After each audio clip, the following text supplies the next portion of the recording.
जय श्री कृष्ण दोस्तों। भगवान श्री कृष्ण की ये 5 बातें आप अपने जीवन में लागू करके अपने जीवन को स्वर्ग बना सकते हैं।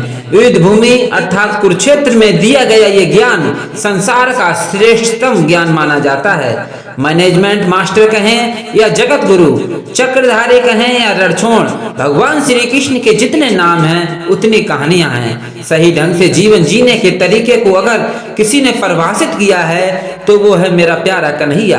अगर आप भी मेरे कन्हैया के सच्चे भक्त हैं तो हमारे चैनल को लाइक एंड सब्सक्राइब करके बेल आइकन को टच अवश्य करें, और अगर वीडियो अच्छी लगे तो कमेंट में जय श्री कृष्णा जरूर लिखें। कर्म से होकर परमात्मा तक जाने वाले मार्ग को उन्हीं ने बताया है। कर्म का कोई विकल्प नहीं, ये सिद्ध किया है। भगवान श्री कृष्ण कहते हैं, मैं हर हाल में आता हूँ, जब पाप और अत्याचार का अंधकार हो तब भी, जब प्रेम और सच्ची भक्ति का उजाला होता है तब भी, दोनों ही परिस्थिति में मेरा आना निश्चित है। वैसे तो भगवान श्री कृष्ण के हर एक शब्द से नई गीता का जन्म हो सकता है। हर एक शब्द से एक नया धर्म ग्रंथ लिखा जा सकता है, जिसे सैकड़ों हजारों बार कहा और सुना जा सकता है। कुरुक्षेत्र में 2 सेनाओं के बीच खड़े होकर भारी तनाव के समय श्री कृष्ण ने जो ज्ञान अर्जुन को दिया था वो दुनिया का सर्वश्रेष्ठ ज्ञान है। अगर आप दिमाग को शांत और मन को स्थिर रखने की कोशिश करें तो सबसे बुरी परिस्थितियों में भी आप अपने लिए कुछ बेहतरीन और आसान तरीका निकाल सकते हैं। भगवान श्री कृष्ण का जीवन भी ऐसे ही बातों से भरा पड़ा है, बस जरूरत है अपने अपने नजरिए की। श्री कृष्ण का जीवन आपका पूरा जीवन बदल कर रख देने वाला ज्ञान भी है। आवश्यकता हमारी है, हम उनके जीवन से क्या लेना चाहते हैं। श्री कृष्ण मात्र कथाओं में पढ़ा या सुना जाने वाला पात्र नहीं है, वो चरित्र और व्यवहार में उतारे जाने वाले देवता भी हैं। भगवान श्री कृष्ण की ये 5 बातें आपके अपने जीवन में और व्यवहार में उतार लें तो सफलता निश्चित मिलेगी। नंबर 1, गुरु से लेकर अंत तक जीवन संघर्ष ही है। श्री कृष्ण का जन्म कारागार में हुआ। पैदा होते ही रात में यमुना पार कर गोकुल ले जाया गया। चौथे दिन पूतना मारने आ गई। यहाँ से शुरू हुआ संघर्ष। देह त्यागने से पहले द्वारका डुबोने तक भगवान श्री कृष्ण का जीवन कहता है कि आप कोई भी हो, संसार में आए हैं तो संघर्ष वैसा ही रहेगा, क्योंकि मानव जीवन में आकर परमात्मा भी सांसारिक चुनौतियों से बच नहीं पाया है। श्री कृष्ण कहते हैं कि परिस्थितियों से भागो मत, उसके सामने डटकर खड़े हो जाओ, क्योंकि कर्म करना ही मानव जीवन का पहला कर्तव्य है। हम कर्मों से ही अपनी परेशानियां हल कर सकते हैं। नंबर 2, अच्छे स्वास्थ्य से ही विजय है। श्री कृष्ण का बचपन माखन मिश्री खाते हुए गुजरा।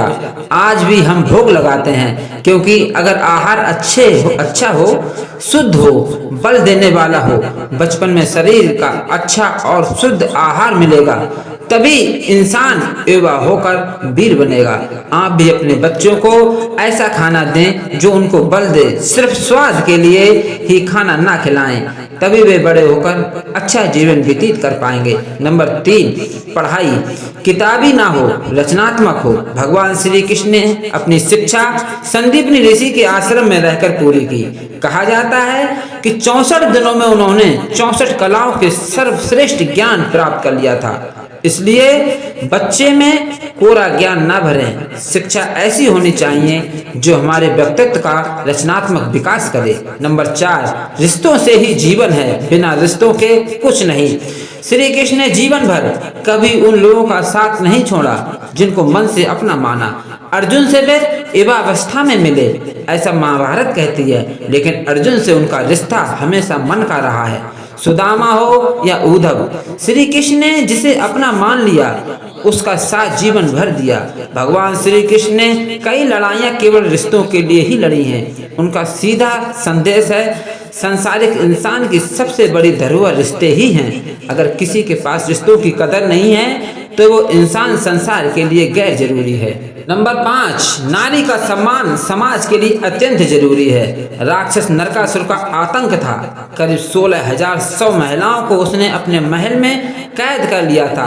श्री कृष्ण ने उसे मारकर उन्हें मुक्त करवाया, लेकिन सामाजिक बुराइयां तब भी थीं। उन महिलाओं को अपनाने वाला कोई नहीं था। खुद उनके ही घर वालों ने उन्हें दूषित मानकर त्याग दिया। ऐसे में श्री कृष्ण ने उन 16,100 महिलाओं को अपनी पत्नी का दर्जा दिया, समाज में उन्हें सम्मान के साथ रहने का हक दिया। श्री कृष्ण ने हमेशा नारी को शक्ति बताया है, उसके सम्मान के लिए हमेशा तत्पर रहें। पूरी महाभारत नारी के सम्मान के लिए लड़ी गई। इसलिए अगर श्री कृष्ण के भक्त हैं तो महिलाओं का पूरा सम्मान करें। भगवान श्री कृष्ण की कृपा पाने के लिए ये सरलतम उपाय है।